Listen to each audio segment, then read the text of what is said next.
jadi persoalan. Cuma yang saya khawatirkan justru jangan sampai yang berbau militer itu menangani secara independen. Kenapa? Karena ini kekhawatiran justru nanti jadi lebih kuat sifat kemiliterannya. Ini justru sangat dikhawatirkan. Saya merasa bahwa nanti malah memunculkan radikalisme baru. Justru kita lihat ketika misalnya penanganan itu sangat kuat sisi militernya, ini justru membuat mereka menjadi lebih militan. Karena kan sudah kelihatan gitu pendekatan-pendekatan. Oh, ini harus militer. Kami juga harus menghadapinya dengan militer. Jadi ada satu semboyan yang ada di kelompok teroris itu yang namanya menghadapi kekuatan yang dianggap musuh, ini harus banding. Bahkan ada doktrin mengatakan gini, kalau orang-orang yang melakukan perlawanan terhadap kami dengan pemikiran, maka kami akan lawan dengan pemikiran. Tapi kalau mereka melawan dengan fisik, senjata, maka kami pun akan melawan dengan hal yang setimpal. Yang pasti, kalau dianggap misalnya emosi tidak percaya terhadap polisi, itu kan, ini unsurnya apa? Satu. Kedua, apakah polisi selama ini kewalahan? Saya rasa enggak. Bisa dianggap, ini polisi udah kewalahan, ya enggak lah. Berapa banyak sih teroris di Indonesia itu? Kecil sekali. Kenapa terkenal? Karena beda dengan gerakan lain. Itu aja masalahnya. Justru saya berpikir lebih tingkatkan saja profesionalisme polisi, terutama yang menangani soal terorisme, gitu kan. Dari 88 misalnya. Kemudian ada kelembagaan seperti BNPT. Ini juga setara dengan kementerian, gitu kan. Itu lebih ditingkatkan.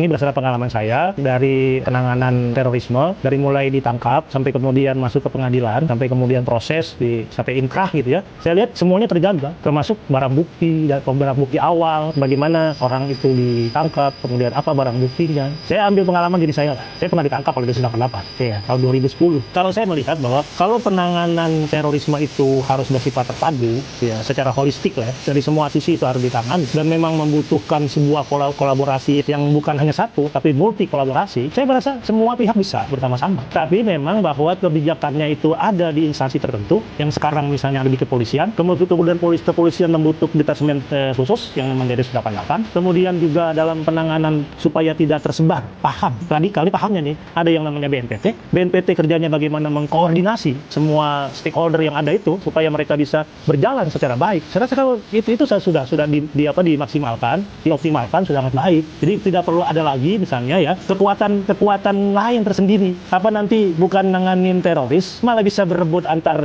instansi yang ada. Ini khawatir saya ya. Ini kekhawatiran saya itu.